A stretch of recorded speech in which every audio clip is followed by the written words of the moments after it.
everyone, welcome back to my channel. In today's video we are continuing with our masculine cards made easy. This is part 2. If you missed part 1, I encourage you to go watch that. In that one we talked a lot about catering cards to the actual person, finding things that they like and they enjoy, and making a card around that. In today's video we are focusing on an even easier version, and that is pattern paper. So I have 2 of these. They're actually for scrapbooking, but I liked the components that were in them. The first one is Gone Fishing, and then the second one is Little Lumberjack. So I chose 2 pattern papers from each of these that I thought would work well, and then I have some green cardstock. This is from Colorplan. This is called Racing Green. I'll link it below, or I'll put it down below. And for this one, if you saw in the pictures before the video started, I'm going to use this to kind of give me a place for my focal image to land, and then also kind of guide your eye toward the sentiment.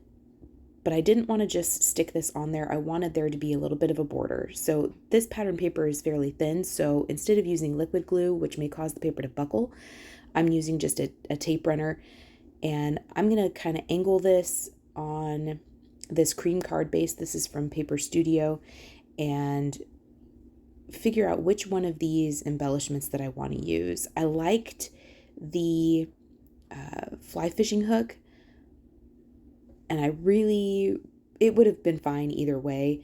I just decided to do this really large fish. I'm not sure what kind of fish this is supposed to be, but I just chose to do the fish instead. And I'm just trying to figure out how much of that paper I need to have visible. I know that when I am looking at pattern papers, I quite often find some that, because I am drawn to florals and that kind of thing, they maybe have a more feminine feel, but there are lots of pattern papers out there that can be used for a male card. Geometrics are definitely a good source of that, as long as the color palette isn't, pinks. But geometrics, and in this case we're using plaids today, but you can use stripes, you can use, like I said, geometrics, or again, going back to and kind of tying in our previous video, maybe you have pattern papers that have fishes on them, or game animals, whatever it is. Maybe they like to read. Maybe you have some that is library themed. Maybe they like gummies, and so you have one that has like candies on it. I don't know. Whatever it is, just try to find something that speaks to the person that you're going to be giving this to. Here I'm just letting this pattern paper dry a little bit before I trim off some of the excess so I don't get my scissors super gummy. And while I'm waiting for that, I'm just using these Dollar Tree foam squares to add a little bit of dimension to the back of this fish. And then I'm going to take some more scissors and just trim off the excess of this pattern paper panel here.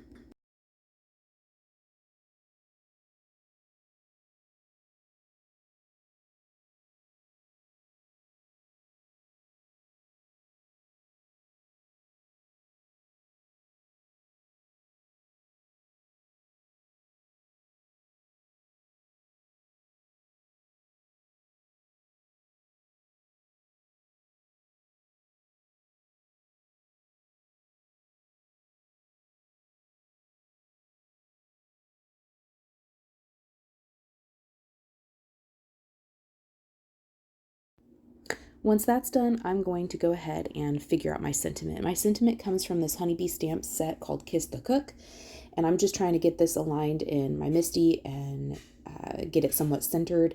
And I'll take that fish that I'm going to use and just make sure that my placement is okay, my spacing is okay, so that things aren't crowded or too spaced out and it just doesn't make sense in the card design.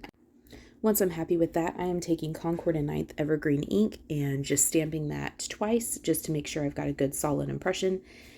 And then I'm going to take the backer off of this fish here and put that in place. And then this card is done. So this is really easy. It's just letting the pattern paper take kind of center stage, having some sort of like focal image for the eye to be drawn to kind of help bring your eye to the sentiment. And where I have a fish here, you could do anything. As long as it speaks to the person that that it's being given to, it would work. We're just really letting pattern paper be the star of the show here. For the second card, this is even easier. There is a few more steps, but really the pattern paper is really the entire card in this situation. I have this Fun Stamper's Journey die set here, and it looks like a pocket.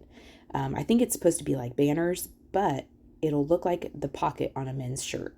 So I cut a piece of this pattern paper that is 4 1/4 by 5 1/2, and I must have miscut my card base, so I do end up having to trim some of that off, but that's not a big deal. Again, because this paper is so thin, I'm not going to use liquid glue. I'm going to go ahead and use this tape runner here and get this lined up, get it adhered, and then trim off that piece that's kind of sticking up off the top. I took one of the panels, one of the pocket banner shapes here that I felt was proportional to the card design, and I'm going to go ahead and cut that out. And I need a kind of like a pocket square, so to speak, and that's going to be where my sentiment goes.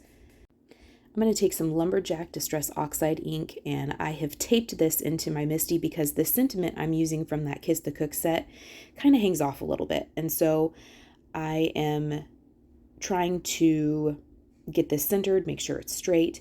And I have, the sentiment is all on one line. It says, "Dad, you're the best." It's all on one line, and I want it on two. So I'm just going to fiddle with this an exorbitant amount of time, trying to get this centered and straight. And then I'm going to go ahead and stamp that in that Lumberjack plaid. That I felt really matched that red plaid here. You know, go figure, Lumberjack plaid shirt. It all is coming together. I'm going to stamp that twice just to make sure. And I'm trying to make sure I don't get any ink on the best word. I end up getting a little dot, but I'm going to take a sand eraser and kind of scrape that off, and it'll be just fine. And then I'm going to clean that stamp off and replace it so that I have the best word centered, and we're going to go ahead and stamp that again in that Lumberjack plaid. Once that's done, I'm going to take my corner chomper from We Are Memory Keepers and just use the 1/4 inch, which is the smaller size, and just round those corners just so it's not so harsh. And I think that looks great. So the part I'm going to do now is just temporarily tape this in place. I'm trying to get this lined up and centered and make sure that my sentiment is clearly visible. And I'm going to take some washi tape and just tape that in place. You're never going to see it. No one's ever going to know it's there. And then I'm going to get this glued down. And just so that this isn't so flopsy, I'm going to put more of that tape runner there. And then I'm going to coat this with more of those Dollar Tree foam squares. Remove the backer and get that stuck in place. The next part is to come up with the collar. So I'm going to take more of that same pattern paper and I'm going to tilt this at an angle, and I'm trying to use a scrap. So I'm trying to kind of fiddle and figure out where I want this. Then once I'm happy with where it's at, I'm going to tape that in place, flip it over, and use a pencil to kind of outline my collar. And then I'm going to use my scissors to cut that out. You could absolutely use your paper trimmer if you're not confident with scissors, but a long pair of scissors will work just fine. And I'm going to use those to cut that out. And then I'm going to build up some dimension here. I'm going to take scraps of white cardstock. This is just HAMMERMILL cardstock that I use for everything. And I'm going to take scraps of that and build up dimension behind it. I'm using the tape runner just to hold things in place and then trim everything off so that it gives it some dimension and some stability behind there and kind of builds up some of that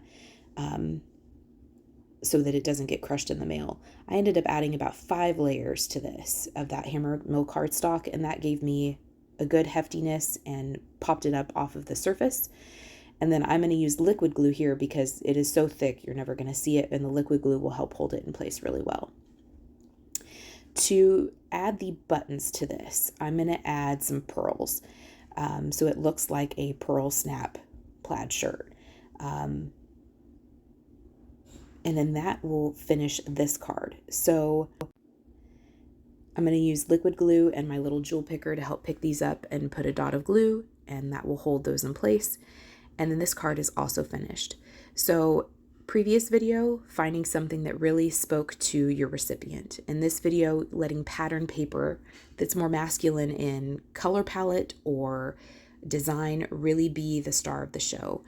These are two things that really help make masculine cards easy, attainable, not so overwhelming, but still make it speak and be applicable to the person that you're giving them to. So, and this little card is really cute, and I think that these both turned out really well. Again, very easy. You don't even have to buy like entire paper pads. You can go to Hobby Lobby or find a paper that is more masculine in your stash. Geometrics are good. You can even make your own.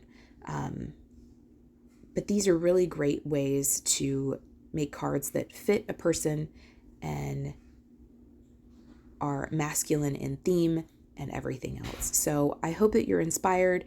I thank you for spending time with me today. I hope if you have not seen the previous video, part 1, that you will go check it out. And until then, we will see you next time. Bye.